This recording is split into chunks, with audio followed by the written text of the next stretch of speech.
लोग बहुपद के ऑब्जेक्टिव क्वेश्चन करेंगे। देखिए, बहुपद में जो ऑब्जेक्टिव क्वेश्चन है, ऑब्जेक्टिव क्वेश्चन बहुत ही इंपॉर्टेंट होगा क्योंकि आपको 50 मार्क्स का क्वेश्चन इसी से मिलेगा। तो 50 नंबर के लिए आपको पढ़ना ही पड़ेगा। थोड़ा सा आप देखिएगा तो शायद ये इंपॉर्टेंट होगा आपके लिए। एग्जाम में इससे ज़्यादा कुछ मिलेगा नहीं। इतना भी करके जाइएगा तो एग्जाम बहुत है, इतना ही बहुत है। जितना हम करवा रहे हैं एग्जाम के लिए उतना ही बहुत है। देखिए, कह रहा है क्या कि यदि किस बहुपद पी एक्स का एक शून्यक माइनस एक है तो पी एक्स का गुणनखंड होगा, क्या होगा। अगर मान लीजिए एक्स का कोई भी वैल्यू एक्स का अगर माइनस एक है तो शून्यक का मतलब क्या होता है, एक्स का वैल्यू। शून्यक का मतलब है एक्स का वैल्यू। एक्स का वैल्यू मान लीजिए -1 है तो बहुपद क्या बनेगा, एक्स प्लस 1 नहीं बन जाएगा बराबर 0। यही तो बहुपद होगा। आप खोजिए कि इसमें कहाँ है। तो देखिए यहाँ पर ऑप्शन ये है बी नंबर, एक्स प्लस 1। ठीक है, तो ऐसे करके आपको देखना पड़ेगा कि आंसर क्या हो सकता है, नहीं तो गलती कर दीजिएगा। कहता है यदि बहुपद 6x³ minus 11x² minus 3x plus 2 के शून्यक अल्फा बीटा गामा हो तो alpha into beta plus beta into alpha plus alpha into gamma सब जोड़ में है, इसका मान क्या होगा। आप त्रिघात बहुपद में जो मूलों के अल्टरनेट वाला जो था पूछ रहा है, alpha beta plus beta gamma plus gamma alpha, इसका वैल्यू क्या होगा। तो आपको याद होगा कि इसका वैल्यू हम कैसे निकालते हैं। पहला तो अल्फा प्लस बीटा, इससे रिलेटेड जो है alpha plus beta plus gamma, इसके लिए आप पढ़े होंगे -b/a होता है नहीं। और फिर अल्फा, फिर ये वाला है, फिर अल्फा बीटा और गामा, इसका वैल्यू पूछ रहा है। अगर पूछ रहा है इसका वैल्यू, हम आपको तीनों बता रहे हैं कि इसमें alpha into beta into gamma. अब देखिए क्या है, इसका क्या होता है, अल्फा बीटा और गामा, ये तीनों, ये क्यूबिक पॉलिनोमियल जो है उससे क्वेश्चन है और आप आसानी से आप बता सकते हैं। देखिए यहाँ पर पहला तो द्विघात बहुपद जो होता है उसमें अल्फा बीटा पूछता है, alpha plus beta plus gamma. वो त्रिघात बहुपद तीन, ये जो शून्यक है ना, ये शून्यक दिया हुआ है, अल्फा और बीटा शून्यक होता है। तो द्विघात बहुपद जिसका घात 2 होता है वो द्विघात कहलाता है। तो उसमें अल्फा और बीटा ही आता है। लेकिन त्रिघात बहुपद जो होता है उसमें 3 को घात आता है, तो उसमें अल्फा बीटा गामा तीनों होता है। तो आप द्विघात बहुपद के लिए पढ़े होंगे alpha plus beta equal to -b/a, alpha into beta equal to पढ़े होंगे c/a। अब यहाँ पे है alpha plus beta plus gamma, ये होता है -b/a। ठीक उसी तरह से अब देखिए अल्टरनेट करने वाला में जो है वो होता है c/a, इसका होता है c/a। और यहां पे आप देखिए alpha into beta into gamma, ये होता है -d/a, -d/a। अब ये सब याद कर लीजिएगा क्योंकि इससे आपको ऑब्जेक्टिव में डायरेक्ट क्वेश्चन मिलेगा। अब बताइए कि इस क्वेश्चन में जो है d कौन है, d तो ये हो गया +2। इसमें देखिए हमको क्या चाहिए, c चाहिए। तो c नंबर पर क्या है, -3x है, तो इसमें c के जगह पर है -3 और a होता है यहाँ वाला जो x² होता है उसके पीछे वाला, तो ये हो गया 6। अब इसको काट दीजिए, -1/2 आपका आंसर हो जाएगा। तो इसमें आंसर कहाँ है, c नंबर आंसर इसका है नहीं। अब कहता है द्विघात बहुपद के शून्यकों की संख्या कितनी होती है। द्विघात बहुपद, मेरे दोस्त बताइए, द्विघात बहुपद में घात कितना होता है। ऐसे लिखाता है ना, ax² plus bx plus c बराबर 0, ऐसे लिखा था। इसका घात जो है ना, घात हाईएस्ट पावर होता है वेरिएबल का। ठीक है, जो चर होता है, चर का अधिकतम मान ही घात कहलाता है। इसमें चर का अधिकतम मान है 2, तो 2 को घात है। जिसका घात 2 को होगा उसमें 2 को शून्यक होगा। अगर घात 3 होगा तो 3 को शून्यक होगा। तो द्विघात बहुपद के शून्यक की संख्या कितनी होती है, तो घात 2, इसलिए शून्यक भी 2। एक घात वाले बहुपद क्या कहलाते हैं, देखिए जिसका घात 1 होगा एक पदी कहलाता है, एक घात वाला।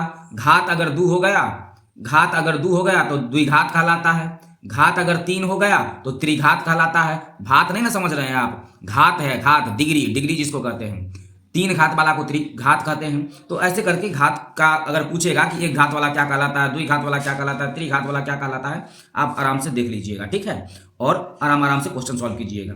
फिर कहता है कि यदि px बराबर qx gx और px का घात, देखिए क्या कह रहा है कि px बराबर जो है ना वो qx है, ठीक है, और कॉमा डाला है gx, और पूछ रहा है कि px का घात क्या होगा। घात दिया हुआ है 7 है, घात भी दिया हुआ है कि इस दोनों का जो घात है ना, घात डिग्री जो है वो 7 दिया है। तो कह रहा है कि gx का घात क्या होगा, gx का घात क्या होगा। अगर सॉरी gx का भी घात ये दे ही दिया है, gx इसका भी घात 3 दिया हुआ है। तो पूछ रहा है कि px अब बट्टा gx का वैल्यू बताइए क्या होगा। तो बताइए px कितना दिया है, कोई भी मान लीजिए x है, तो x है, इसका घात कितना है, px के जब आप मान लिए कि x है तो उसका घात हो गया 7। ठीक है, घात 7 हो गया। और gx भी दिया है, मान लीजिए gx भी x है, तो इसका भी घात अगर मान लीजिए 3 दे दे और भाग लगाते तो x का पावर ये ऊपर जाएगा तो ये माइनस कर देगा, ऐसे बन जाएगा माइनस का 3। अब बताइए बेस समान है, आधार समान है, पावर में क्या होता है घटाव नहीं हो जाता है, तो x का पावर 4 नहीं बन जाएगा ये, तो 4 इसका घात नहीं हो जाएगा, तो इसलिए 4 इसका आंसर हो जाएगा। तो आप समझ गए होंगे कैसे कैसे सॉल्व कीजिएगा। ठीक है, अगला क्वेश्चन देखिए आपके सामने में क्या कहता है कि यदि बहुपद gx इतना है 3x² माइनस 7x प्लस 2 हो तो g माइनस 1 का मान क्या होगा। मेरे दोस्त यहां पर -1 रख दीजिए x का वैल्यू। x का वैल्यू अगर आप इस पे हम करके आपको दिखाते हैं कि x का वैल्यू अगर हम -1 रख दे, ऐसे कुछ क्वेश्चन लिखा हुआ है देखिए, gx बराबर लिखा है 3x² minus 7x plus 7 plus 2 लिखा है। ठीक है, और कह रहा है कि g जो है ना -1 का वैल्यू बताइए, तो सब जगह -1 रख दीजिए, तो 3 गुने -1 का स्क्वायर माइनस 7 माइनस 1 प्लस 2। देखिए -1 का जब स्क्वायर कीजिएगा तो 1 हो जाएगा, ये तो आप जानते हैं, ई माइनस प्लस हो जाएगा, 7 हो जाएगा यहाँ, और ये प्लस 2, 3 एकम 3 आप प्लस 7 और प्लस 2, 7 3 10 2 12 नहीं हो गया, 12 नहीं होगा इसका आंसर, तो इसका आंसर सही हो गया 12। ऑप्शन नंबर आपका हो जाएगा बी। ठीक है, ऑप्शन नंबर क्या हो जाएगा बी। कहता है कि यदि बहुपद x² minus 3 into x plus 1 minus 5 के शून्यक अल्फा बीटा हो तो alpha plus 1 into beta plus 1 का मान क्या होगा। देखिए क्वेश्चन नहीं दिख रहा है आपको तो हम आपको लिख भी देते हैं। देखिए कैसे क्वेश्चन दिया हुआ, क्योंकि ये बहुत ही इंपॉर्टेंट चैप्टर है। 5 चैप्टर अगर आप करके चल गए, समझ लीजिए कि आपको एग्जाम में नंबर पास करने से तो कोई नहीं रोक सकता है, नंबर भी अच्छा खासा मिल जाएगा आपको।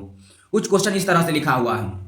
ठीक है, और कहता है इसका शून्यक अल्फा और बीटा है, तो आप वैल्यू किसका निकालने के लिए कह रहा है, तो alpha plus 1 into beta plus 1, इसका वैल्यू बताइए क्या होगा। तो सिंपल सा बात है कि अल्फा और बीटा हमको अगर मिल जाए तो हम कुछ कारनामा कर सकते हैं ना।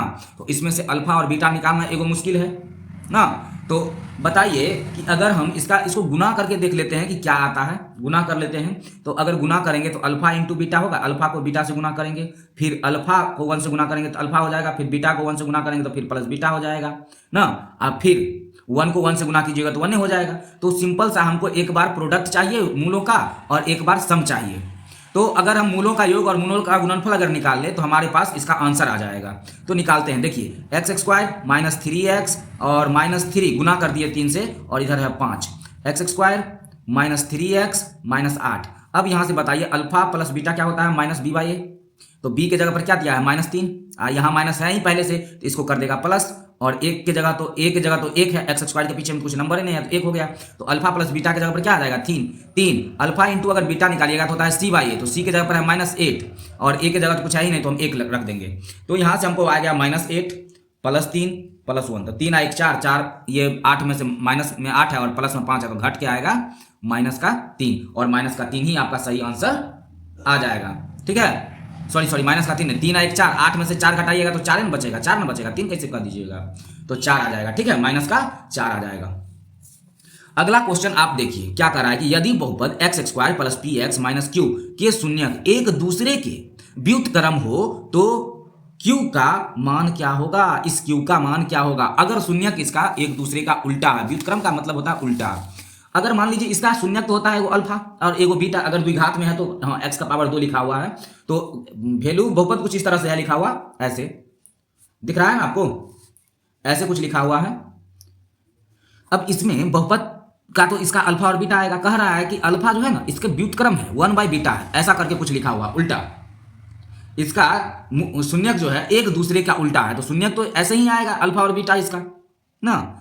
या फिर आप कहिएगा कि ऐसे भी तो हो सकता है 1/अल्फा और बाई 1/अल्फा, अल्फा और प्लस इक्वल हो जाएगा 1/अल्फा, ऐसा भी तो हो सकता है। व्युत्क्रम का मतलब तो उल्टा होता है। तो दोनों पे चेक कर लेते हैं कि किससे आंसर आ सकता है। तो बताइए कि अगर हम इसको गुना कर दे तो अल्फा इंटू बीटा बराबर 1 आना चाहिए, इधर से करे तो अल्फा स्क्वायर बराबर 1 आना चाहिए ना। देख लेते हैं कि दोनों में से किससे आंसर आता है, आपको करना पड़ेगा वहां भी, क्योंकि क्लियर दिया ही नहीं है। इसमें से अगर अल्फा इंटू बीटा कीजिएगा तो c/a आता है, तो -q, बाई a की जगह तो कुछ है ही नहीं तो 1 इधर हो जाएगा और q बराबर आ जाएगा -1। देखिए -1 आंसर है, हाँ है। अल्फा का स्क्वायर अगर कीजिएगा तो अल्फा अगर निकालना चाहेंगे तो इसमें से निकल नहीं पाएगा, इसलिए इसको छोड़ दीजिए, ऐसे दिया ही नहीं है। ठीक है, ये गलत तरीका था जो आप निकाल रहे थे। तो अल्फा इसमें से निकालने में आपको दिक्कत होगा कि नहीं, अल्फा अकेला निकालने के लिए इसको फैक्टराइज करना पड़ता, जबकि हम करेंगे नहीं। ठीक है, तो इसका आंसर 1 ही आएगा और 2022 में ये क्वेश्चन पूछा गया था। अब देखिए कह रहा है क्या कि बहुपद एक्स स्क्वायर माइनस 16 के शून्य क्या होगा। आप ध्यान से अगर देखिएगा तो एक्स स्क्वायर इधर रहने दीजिएगा, बराबर को उस साइड कर दीजिए, 16 चला जाएगा और 16 का वर्गमूल 4 होता है। अब रूट से जैसे ही बाहर निकलेगा तो प्लस माइनस दोनों निकलता है, इसलिए इसका आंसर एगो आएगा प्लस में, एगो आएगा माइनस में। तो एक बार प्लस का 4, एक बार माइनस का 4 आएगा। ठीक, ये ध्यान में रखना पड़ेगा आपको, इसके अलावा कोई उपाय नहीं है। कहता है कि बहुपद A x square plus B x plus C बहुपद है, द्विघात बहुपद, ठीक है। अगर A does not equal to 0 का ग्राफ कैसा होता है, आरेख कैसा होता है, वृत्ताकार होता है या परवलयकार होता है या सरल रेखा होता है या फिर अति परवलय होता है। तो 2022 में पूछा गया क्वेश्चन था, परवलयकार होता है। अगर मान लीजिए शून्य 2 और 8 वाले बहुपद की संख्या कितना होगा। अगर मान लीजिए कोनो बहुपद है, ठीक है, उसका कुछ बहुपद नहीं पता है लेकिन हमको उसका शून्यक पता है, शून्यक है 2 और 8 वाले बहुपदों की संख्या कितना होगा। अब इस 2 गो वैल्यू से आप क्या वो बहुपद बना दीजिएगा, 10 गो, एक क्या वो बन सकता है। आप उसके लिए फॉर्मूला याद रखिएगा, x square minus alpha plus beta into x और प्लस अल्फा इंटू बीटा कर लीजिए, क्या वो बहुपद मिलेगा आपको। फिर इसमें कह रहा है किसी द्विघात बहुपद के शून्यक अगर इतना इतना है, 2 और 6 है, तो द्विघात बहुपद क्या होगा। आप इसमें देखिए बहुपद मतलब ये अल्फा दे दिया और ये बीटा दे दिया, आप इस वाले फॉर्मूला पे रख दीजिए, आपका इसका आंसर आ जाएगा 6 2 8। एक बार 8 आएगा, देखिए माइनस का 8 कहाँ है, यहाँ है, यही आंसर हो जाएगा ना। अब कहता है द्विघात बहुपद इतना के शून्यक ज्ञात करें। शून्यक बताना है कि इसका शून्यक क्या होगा, मतलब कि अल्फा और बीटा जो आएगा इसका वो क्या होगा, दोनों ऋणात्मक होगा, दोनों धनात्मक होगा, या एक धनात्मक दूसरा ऋणात्मक होगा, या दोनों समान होगा, ये बताना है। ये भी 2022 में पूछा हुआ था क्वेश्चन। तो आप इसको निकाल सकते हैं, कैसे निकालिएगा, तो इसको फैक्टराइज कर सकते हैं। देखिए क्या है, x square plus 6y, sorry x square नहीं है, वाई स्क्वायर प्लस 16y और प्लस 55 है। इसको क्या कीजिए, फैक्टराइज कीजिए। इधर का जो रहता है इधर वाला लेकर के, इधर कुछ नहीं है तो 1 है, इस दोनों को गुना कीजिए, देगा 1 को 55 से कीजिएगा तो 55 होगा। इसका एलसीएम लीजिए, 5 से लगेगा तो 11 बार में कटेगा। अब Y square plus 5x plus 5x कर दिए, और वहाँ y होगा क्योंकि सब y है इसमें, और प्लस ये 11y और प्लस 55। देखिए इस दोनों को गुना करने के बाद 55 आता है। अब कॉमन आराम से लिया जा सकता है, y कॉमन ले लीजिएगा तो y प्लस 5 बचेगा, और यहाँ से 11 कॉमन ले लीजिएगा तो y प्लस 5 बचेगा। अब देखिए दोनों कंडीशन में हमको प्लस में जो वैल्यू यहाँ दे रहा है तो बराबर 0 के जब बराबर करेंगे तो यह माइनस में आ जाएगा, तो दोनों का दोनों ऋणात्मक आ जाएगा ना, दोनों क्या हो जाएगा, ऋणात्मक। तो बिना किए हुए अंदाजे गोली मारिएगा तो गलती ये हो जाएगा, इसलिए कर दीजिएगा, ठीक है, करके देखिएगा। अब 14 नंबर क्वेश्चन में कह रहा है कि यदि बहुपद P x x square minus 3x plus 5 के शून्यक अल्फा और बीटा हो तो 4 इंटू अल्फा प्लस बीटा का मान क्या होगा। बहुपद आप देख लीजिए, बहुपद कुछ इस तरह से लिखा है, बिना सॉल्व किए हुए अगर मारिएगा अंदाजे तो लटक जाइएगा, इसलिए सॉल्व कर दीजिएगा, जितना ही बनाइएगा। बहुत 100 क्वेश्चन अगर मिलेगा तो उसमें 50 क्वेश्चन ढूंढ के मारना है, ऐसा नहीं कि हमको सब एक लाइन से बना देना है, ठीक है। हमारा कोई रिलेटिव नहीं है कि हमको देख के आंसर नंबर मिलेगा, जो बना के आइएगा उसी का नंबर मिलेगा। अब यहाँ से हमको अल्फा और बीटा चाहिए ना, alpha plus beta. Alpha plus beta आप जानते हैं क्या होता है, -b/a। बहुत क्वेश्चन पूछा है अल्फा प्लस बीटा से, इसलिए आप रट जाइएगा, बहुत बढ़िया क्वेश्चन बन जाएगा। अगर रट्टा मार के अगर चल गए, ये फॉर्मूला खाली, इस पर आपको ढेर सारा क्वेश्चन मिल जाएगा। तो अल्फा प्लस बीटा -b/a, तो माइनस के जगह यहाँ तो b के जगह पे तो 3 है माइनस का, तो ये कर देगा प्लस, तो 3, 1 के जगह कुछ है ही नहीं, तो 1 के यहाँ एक्स स्क्वायर के पीछे कुछ नहीं है तो 1 रख देंगे, और 4 से यहाँ पे गुना हो रहा था तो 4 से गुना, तो 12 आ जाएगा आंसर। इसका वैल्यू पूछ रहा था, क्या होगा इसका, 4 इंटू अल्फा प्लस बीटा का। अब इस क्वेश्चन में देखिए, अगर दिख रहा है आपको, तो कह रहा है कि 15 नंबर क्वेश्चन है और इस वीडियो में हम इतना ही करेंगे। तो कह रहा है क्या कि अगर पी एक्स बराबर x square plus 5x minus 12, तो P1 का मान क्या होगा। तो मेरे यार इसमें रख दीजिए 1 का स्क्वायर 1 प्लस 5 गुने 1, ऐसे बना दीजिए। यहाँ पे हम बना देते हैं, आप देख लीजिएगा, कुछ इस तरह से रख के बना दीजिएगा ना। एक्स स्क्वायर था प्लस 5x था माइनस 12 था। अब P1 का वैल्यू पूछ रहा था, तो 1 का वैल्यू यहाँ पे 1 हो जाएगा, 1 का स्क्वायर प्लस 5 गुने 1 और माइनस में 12। देखिए 1 प्लस 5 माइनस 12, 5 1 6, 12 में से 6 जाएगा तो माइनस का 6, तो माइनस का 6 इसका आंसर हो जाएगा, और जो बिल्कुल है, जो बिल्कुल ही ऑप्शन सी में मौजूद है। तो इस वीडियो में हम लोगों ने क्या किया, 15 तक का क्वेश्चन का जो मोस्ट इंपोर्टेंट क्वेश्चन है बहुपद का, और इससे जितना हम करवा रहे हैं इससे ज़्यादा क्वेश्चन आएगा ही नहीं, क्योंकि सब का सब रिवीजन है, सब का सब हम किसी न किसी साल में पूछा गया क्वेश्चन है। इसलिए आप 110% करके जाइएगा तो अच्छा नंबर आ जाएगा आपको। तो धन्यवाद, इतना ही आज रहने देते हैं, मिलते हैं फिर अगले वीडियो में हम लोग।